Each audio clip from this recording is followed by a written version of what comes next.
nous avons notre manière de lire une loi. Et nous avons aussi la chance de faire un peu de légistique, pour ne pas dire qu'on est diplômé aussi de la légistique. La légistique, c'est l'art de faire la loi. Comment on doit faire la loi, hein, la légistique. Alors, en France, depuis longtemps, le problème du légiscentrisme était posé. La loi, l'expression de la volonté générale.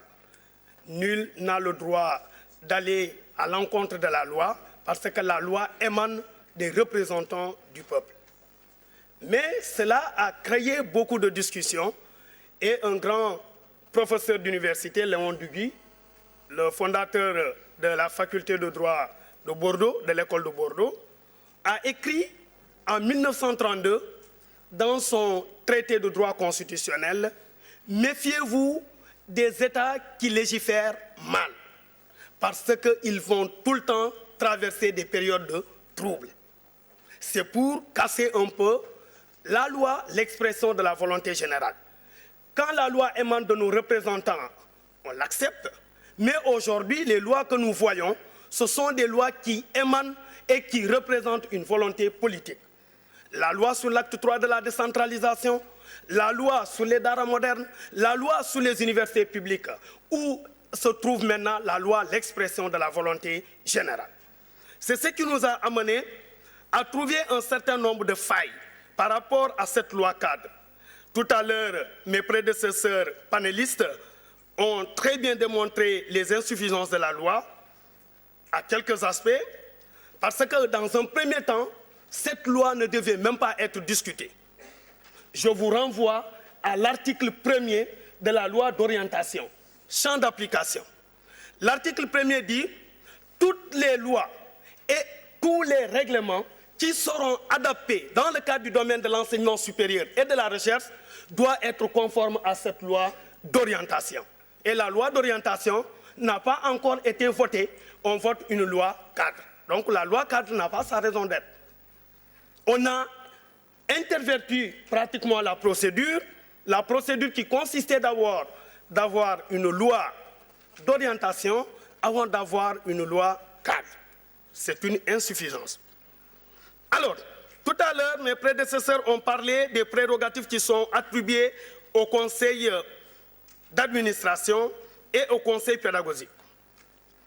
Nous avons constaté que dans le cadre pratiquement de présenter une loi, il faut beaucoup faire attention parce que la loi, c'est l'esprit et la lettre. Nous nous rendons compte qu'une lecture minutieuse nous permet de savoir que les mêmes prérogatives du conseil d'administration se retrouvent au niveau du conseil académique. Alors, le conseil d'administration a toutes les prérogatives de faire ce qu'il veut au niveau de l'université, dans lequel les enseignants ne sont pas représentatifs. On dit que le conseil académique peut supprimer les structures et les filières. On dit que le conseil d'administration aussi peut, au cas où le conseil académique refuse, donc le conseil d'administration peut le faire. Et attention aussi à des termes, parce que nous, en droit, nous ne connaissons pas de synonymie. Chaque mot a sa signification. Le conseil d'administration élabore et adopte. Regardez la disposition, l'article 14 ou 15 sur le conseil académique. On dit que le conseil académique approuve. Nous, quand il s'agit d'un texte, c'est dans un premier temps l'élaboration, l'adoption et l'approbation. Le conseil académique intervient en dernière étape pour approuver. Si le conseil académique n'approuve pas, la loi pratiquement, les autres, le conseil académique, le conseil d'administration peut approuver. Parce que la majorité vient de l'extérieur. Alors, quand on regarde un peu, aussi, il y a beaucoup de manquements en la forme et au fond. En légistique, nous nous avons dit que la loi doit observer le contenant et le contenu et en même temps, nous mettons l'accent sur la manière de présenter une loi. Quand on s'en tient à la loi d'orientation, pratiquement on a déjà faussé le jeu parce qu'une loi, un article d'une loi ne peut pas être contenu sur une page entière. Nous avons dit la loi dans la légistique en principe, le 3 alinéas. Mais vous regardez les dispositions de la loi d'orientation, on parle pratiquement de l'éthique et de déontologie dans une loi. Mon collègue l'a dit tout à l'heure, l'éthique et la déontologie, c'est dans un code d'éthique et de déontologie. Ça n'a rien à voir avec la loi. Il y a des insuffisances à n'en finir dans le cadre pratiquement de ce texte. Donc on voyait que le ministre a dit que le texte maintenant peut faire l'objet de l'application. On peut discuter les modalités d'application. Cela veut dire que le texte est déjà pratiquement, le texte est définitif. Parce que quand on demande de discuter les modalités d'application, mais il s'agit d'une loi. Il ne faut pas qu'on perde de vue. Il ne s'agit pas de la réforme simplement, mais c'est la loi qui constitue le fondement de la réforme. Si on force le fondement de la réforme, automatiquement ça va se retourner contre la communauté universitaire.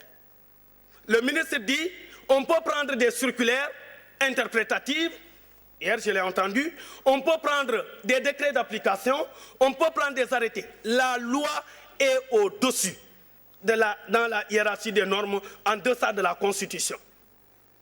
La loi est infraconstitutionnelle, mais supra-décrétale.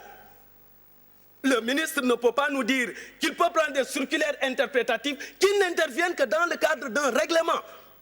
Alors qu'on est dans le domaine de la loi, il faut une loi interprétative. On ne peut pas le faire avec des directives, des circulaires interprétatifs. C'est une loi interprétative. Et si on doit prendre des décrets pour l'application, mon collègue l'a dit tout à l'heure, c'est les mêmes dispositions de la loi qui doivent prévoir cela. Sinon, le décret se trouverait dans une illégalité. Parce que la loi ne l'a pas prévu. Il faut qu'on fasse attention par rapport pratiquement à des sorties. Nous nous intéressons à l'aspect droit et non à l'aspect politique. Parce que c'est le droit qui tient l'université. L'université est un établissement public à caractère scientifique. C'est-à-dire l'autonomie, la spécialité et la personnalité juridique. Ce sont les trois caractéristiques d'un établissement public. Donc on voit du point de vue de la spécialité. La loi a un caractère général et impersonnel. Cette loi est pleine de subjectivité. Le conseil d'administration peut supprimer des structures et des filières de formation. Le conseil d'administration. Mais quand le conseil peut faire ceci, automatiquement la loi vise. La loi n'est plus générale et impersonnelle. La loi vise. Qu'est-ce qu'on va supprimer? On le sait déjà. C'est déjà dans la tête du ministre. On le sait. C'est ce qu'on veut supprimer et ce qu'on ne va pas supprimer. La loi a un caractère général et un caractère impersonnel. Ça ne doit pas s'adresser à une communauté, à une catégorie. Mais quand on voit carrément il y a trop de subjectivité, il y a trop de personnalisation de la loi. Alors, on voyait que le ministre lui-même peut saisir, selon la loi, le ministre peut saisir le conseil d'administration pour des questions concernant l'université. Le ministre a cette possibilité où il passe par le biais de sa croix de transmission, c'est ta boîte à lettres, qui n'est pas une autorité élue mais nommée. Là aussi, ça va poser véritablement des difficultés. Il y a beaucoup de choses dans le cadre de cette loi.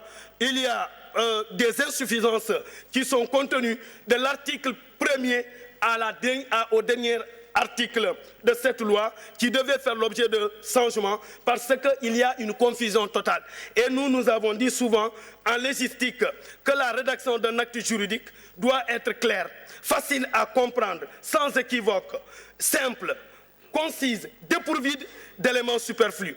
Alors donc on voyait carrément que cette loi créer des confusions parce qu'on trouve pratiquement les éléments dans le cadre du conseil académique et dans le cadre du conseil d'administration. Les précisions ne sont pas faites par rapport pratiquement à ces prérogatives, mais aussi par rapport à la position du conseil d'administration. Et je vais en finir par rapport à la représentation dans les conseils d'administration. Les gens aujourd'hui insistent sur le caractère démocratique du conseil académique. Le caractère démocratique, c'est quoi? Que tous les membres soient nommés ou tous les membres soient élus. Parce que si une partie est nommée et une autre partie élue, la partie nommée va toujours subir la pression de la tutelle. Je vous remercie.